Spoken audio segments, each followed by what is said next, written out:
ये nothing phone 2 नहीं है। बेसिकली देखा जाए तो एक फेमस लीकर है ऑनलीक्स और उन्होंने एक वेंडर यहां पर निकाले थे नथिंग फोन 2 के, जिससे हमें पहली बार नथिंग फोन 2 के बारे में पता चलता है। लेकिन ये कुछ इमेजेस हमें देखने को मिलती है और जैसी इमेजेस आती है तो काफी ज्यादा डिसअपॉइंटिंग लगती है, क्योंकि काफी सारे लोग निराश हो जाते हैं, क्योंकि एक्सपेक्टेशन ये थी कि यार इस बार टेलीफोटो जूम लेंस मिलेगा, एक थर्ड कैमरा होगा जिससे कैमरा की परफॉर्मेंस भी बेटर हो जाएगी यहाँ पे। लेकिन मिलता क्या है यार, पीछे से एग्जैक्ट सेम वही डिजाइन है, बस माइनर चीजें चेंज कर दी। जैसे कि जो फ्रेम होती है उसको चेंज कर दिया गया, ग्लिफ पैनल के अंदर चेंजेस कर दिए गए, स्क्रीन का साइज बड़ा कर दिया गया। इससे ज्यादा उस फोन के अंदर कुछ भी नहीं था। लेकिन कहानी में ट्विस्ट तो ये आता है, कार्ल पे का ट्वीट आता है और वो कहते हैं कि ये चीज फेक है, यानी कि इस टाइप की चीजें नहीं होने वाली। तो हाँ, स्पेकुलेशन वाली चीज अभी भी काफी ज्यादा गर्म है और नथिंग फोन 2 अगर ऐसा नहीं हो तो ही वो काफी अच्छी चीज होगी। हालांकि मैं बता सकता हूं कि नथिंग फोन 2 का जो डिजाइन ऑनलीक्स निकाला शायद ये फेक नहीं होगा। मेरे को लगता है कि डीवीटी यूनिट रहता है, यानी कि डिजाइन वैलिडेशन टेस्टिंग यूनिट, एक चीज वो टेस्टिंग के लिए बनाते हैं ताकि उसे देखते हैं, डिजाइन को वैलिडेट करते हैं, टेस्टिंग वगैरह करते हैं और उसके बाद फाइनल प्रोडक्शन वगैरह करते हैं और एक प्रोडक्शन वैलिडेशन टेस्टिंग को क्रिएट करते हैं। तो बेसिकली डीवीटी क्रिएट होता है, फिर पीवीटी होता है प्रोडक्शन फेज के अंदर, उसके बाद फाइनल प्रोडक्शन होता है। तो ये अर्ली कोई प्रोटोटाइप होगा जो ऑनलीक्स के हाथ लग गया होगा, क्योंकि हो सकता है नथिंग इस बारे में सोच रही हो कि हम इस बार मेजर चेंजेस नहीं करते, लेकिन हो सकता है फिर उन्होंने कुछ चेंजेस करे हो। हालांकि तक कंफर्म है कि जुलाई में फोन लॉन्च होने वाला है और फोन से रिलेटेड कुछ और इंटरेस्टिंग इंफॉर्मेशन भी है। जैसे की बात करें नथिंग फोन 2 के अंदर नथिंग OS 2.0 होगा, उसके अंदर और भी ज्यादा फीचर होंगे, क्योंकि उनकी जो सॉफ्टवेयर की टीम है वो पहले से ज्यादा बड़ी हो गई है और स्टेबल वर्जन भी देंगे और अपडेट पर भी काम करेंगे। इसके साथ अगली चीज होगी, इसके कैमरा की परफॉर्मेंस को थोड़ा बेटर करेंगे और उसे ऑप्टिमाइज करेंगे। इसके अलावा 47 mAh की बैटरी देंगे, 6.7 इंच की स्क्रीन साइज को प्रोवाइड किया जाएगा और स्नैपड्रैगन 8+ Gen 1 तो कंफर्म है।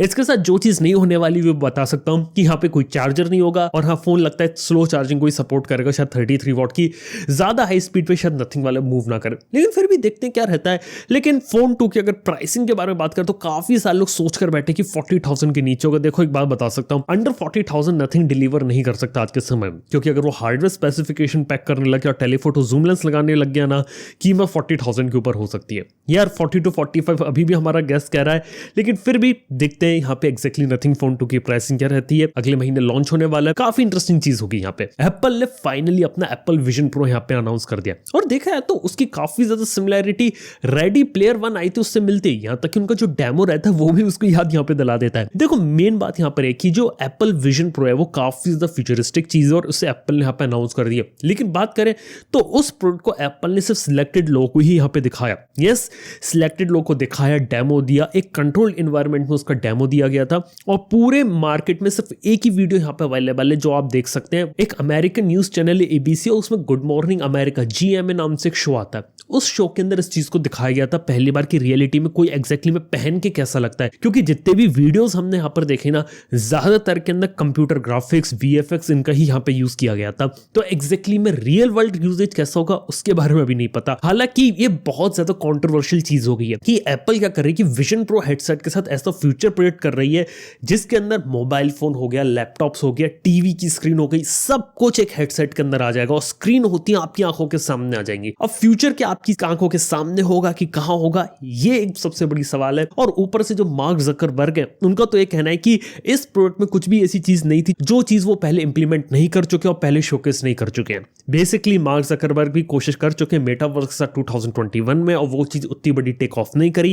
एप्पल विजन प्रो को देखना है कि मार्केट का रिसेप्शन कैसा रहता है, उसका अडॉप्शन रेट क्या रहता है। देखो टेक्नोलॉजी अच्छे बनाने से नहीं होता, वो टेक्नोलॉजी जब तक कोई प्रैक्टिकल प्रॉब्लम को सॉल्व नहीं करती ना, वो एक चीज है। अभी देख के लगता है कि जहां पे मान लो आपको बहुत पावरफुल मशीन चाहिए, मल्टीपल स्क्रीन चाहिए, बड़ी स्क्रीन पे कुछ देखना, तो वहां पे तो यूजफुल लग सकता है यहाँ पे, लेकिन एक आम आदमी के लिए किस तरीके से यूजफुल होगा ये एक देखने वाली बात है। चलो इसके साथ एक और बात बता देता हूं, काफी सारी चाइनीज कंपनियां है ना आज के समय में एप्पल विजन प्रो को कॉपी करने में ऑलरेडी लग चुकी है और शायद 6 महीने के अंदर आपको एक ना एक न्यूज मार्केट में वीडियो कुछ ना कुछ तो देखने को मिल ही जाएगा कि हमने एप्पल से पहले विजन प्रो जैसी कोई चीज यहाँ पे बना ली है। बिल्कुल सिर्फ 6 महीने का इंतजार कीजिए, चाइनीज कॉपी यहाँ पे तैयार हो जाएगी, जबकि एप्पल का प्रोडक्ट मार्केट में आया नहीं होगा उससे पहले मैं बात कर रहा हूँ। और जैसे प्रोडक्ट मार्केट में आएगा ना तो 1-1.5 साल में तो चाइनीज कंपनियां लाइन लगा देंगी। हो सकता है इंडिया में लॉन्च करे ना करे, लेकिन इस सब की जो न्यूज है वो आने वाले 6 महीने में बस शुरू ही होने वाली है। इसके अलावा बात की जाए तो इंडिया में मिलीमीटर वेव 5G को रिलेटेड भी एक न्यूज है। अब देखो बेसिकली क्या रहता है कि 5G का स्पेक्ट्रम ऑक्शन हुआ था पिछले साल,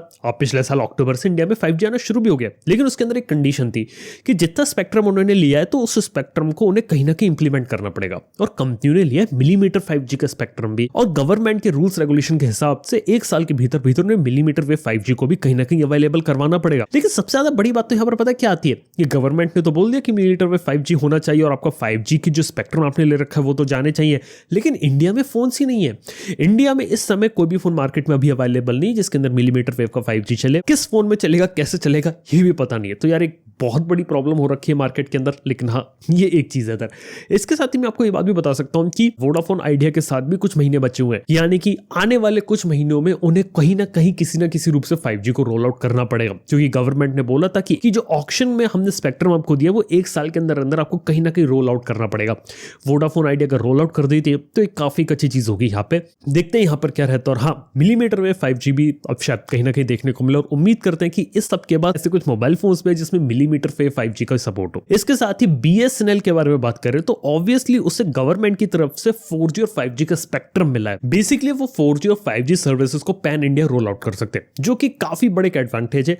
हाल ही में TCS के साथ पार्टनरशिप करके BSNL यहाँ पे 4G को डिप्लॉय कर रही थी। 5G का जो स्पेक्ट्रम जो अलॉट हुआ है उसका भी अगर वो यूज करेंगे तो हो सकता है BSNL का 5G भी देखने को मिले। चीजें बहुत सुनी हमने BSNL के बारे में, लेकिन एग्जैक्टली में एग्जीक्यूट कब होती है ये देखने वाली बात है यहाँ पे। और इसके साथ ही आपके BBK ग्रुप से भी काफी इंटरेस्टिंग न्यूज है। देखो ग्लोबली तो पता है कि BBK ग्रुप एक है, और BBK ग्रुप में दो पार्ट होते हैं, एक Vivo वाला हिस्सा है और एक Oppo वाला हिस्सा है, और Oppo वाले में 3 कंपनियां, Oppo, OnePlus, Realme। अब इंडिया में क्या हो गया कि Oppo, Realme, OnePlus को अब सेपरेट रूप से डिसइंटीग्रेट होंगी, यानी कि इंडिया की स्पेसिफिक बात कर तो Oppo अलग तरीके से काम करेगी, उसके यहाँ कुछ भी कनेक्शन यहाँ पे दूर दूर तक OnePlus और Realme से नहीं होगा, और Realme भी OnePlus से सेपरेटली काम करेगी। यस, ये चीज यहाँ पर होने वाली है। वेल, बात की जाए तो अभी भी सब BBK का पार्ट है और पीछे से सिंगल हैंडेडली ऑपरेट होती है। बस यहाँ पे थोड़ी नजर पड़ गई थी इनकी और बोला गया था कि ये सब चीजें नहीं होनी चाहिए, लेकिन अब देखने वाली बात है कि किस हद तक ये अलग होते हैं, क्योंकि अभी भी ये जो तीनों कंपनीज के मोबाइल फोन्स है ना, ये एक ही जगह यहाँ पे मैन्युफैक्चर होते हैं। अब अगर इसके अंदर भी कुछ चेंजेस आते हैं तो वो एक देखने वाली बात होगी। हाँ, लेकिन ये बेटर चीज होगी अगर तीनों कंपनियों के सेपरेट रूप से काम करे, अलग अलग मार्केट को टारगेट करे,